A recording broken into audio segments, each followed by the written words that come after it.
C'est une thématique qui m'interpelle beaucoup, surtout à l'heure actuelle, en fait, où que ce soit vis-à-vis de mes patients ou vis-à-vis d'amis chrétiens, etc., où j'ai pu avoir des retours de personnes qui, vivant des choses plutôt dans le monde spirito-ésotérique, ont vécu des guérisons de leur, j'allais dire, intérieur, émotionnel, etc., ou des guérisons physiques, donc même avec je pense à des personnes très concrètes, enfin des histoires très très palpables, de personnes qui ont pu vivre des guérisons physiques ou émotionnelles dans le monde, j'allais dire, ésotérique ou spirit.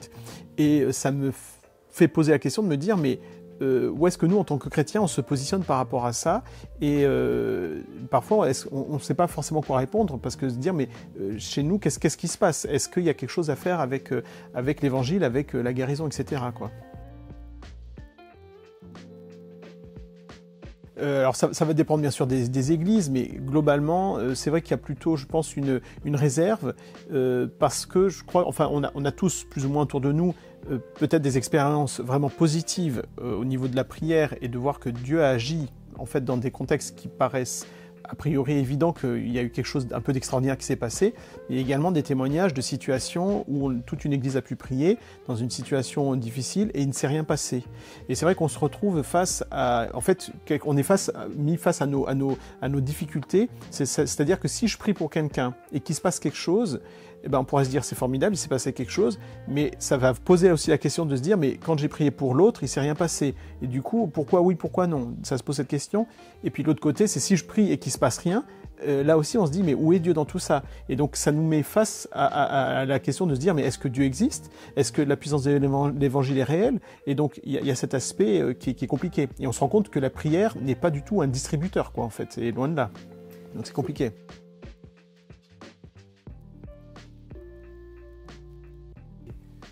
Oui, clairement. Clairement. Enfin, en tout cas, en ne priant pas pour la guérison ou en mettant toutes les précautions de dire si c'est vraiment ta volonté, etc., ça permet j'allais dire, de préparer le terrain en se disant mais s'il se passe pas quelque chose, on se retrouve pas face à un mur, parce que voilà, ça remet face à peut-être des incompréhensions, quoi. Oui. Oui, clairement. Si on n'expérimente pas la foi, quelque part, on risque pas d'être déçu. Mais c'est vrai que la foi, comme on le dit, c'est toujours un saut dans le vide.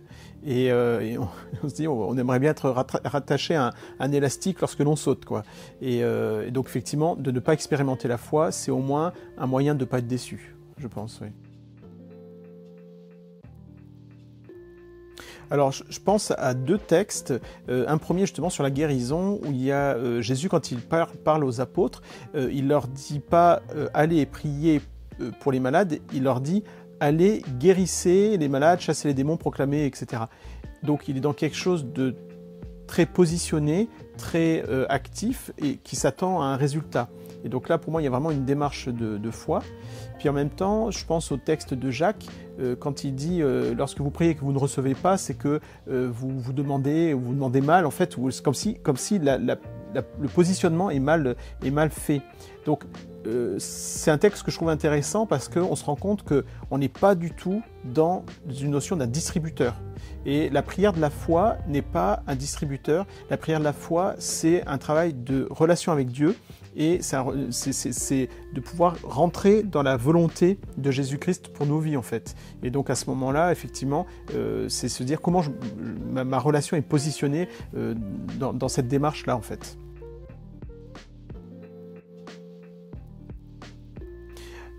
Alors, de façon basique, je dirais non.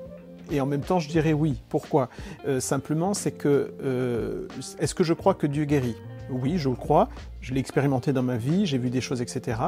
Est-ce que je crois que Dieu guérit systématiquement par l'intervention, on va dire, miraculeuse, divine? Non. En fait, il y a des personnes chez qui l'outil médicamenteux, l'outil psychologue, l'outil... Quels que soient les moyens, en fait, le Seigneur peut nous conduire dans des chemins, dans des étapes où, en fait, il va y avoir un chemin de guérison qui ne sera pas que par le miraculeux. Et juste un exemple, je pense à un ami qui m'expliquait comment, en fait, sa femme s'est sortie du cancer. Pour eux, ils ont rencontré le bon chirurgien au bon moment, qui utilisait le bon protocole, qui n'était pas encore répandu. Mais lui, il le faisait déjà. et par cette démarche-là, sa femme s'en est sortie. Donc, enfin voilà, un exemple pour dire, c'était vraiment une guérison pour lui conduite par Dieu, mais qui ne passait pas par la guérison miraculeuse au sens premier du terme, quoi. Concrètement, alors dans mes patients personnels, non.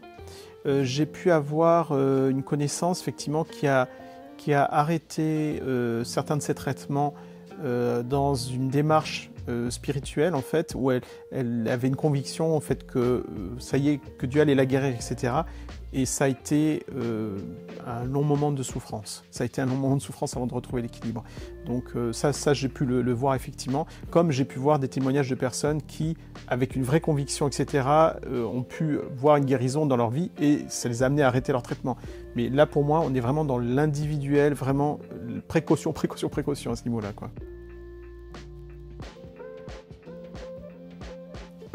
Voilà, en tout cas, on peut travailler sur les deux plans en même temps.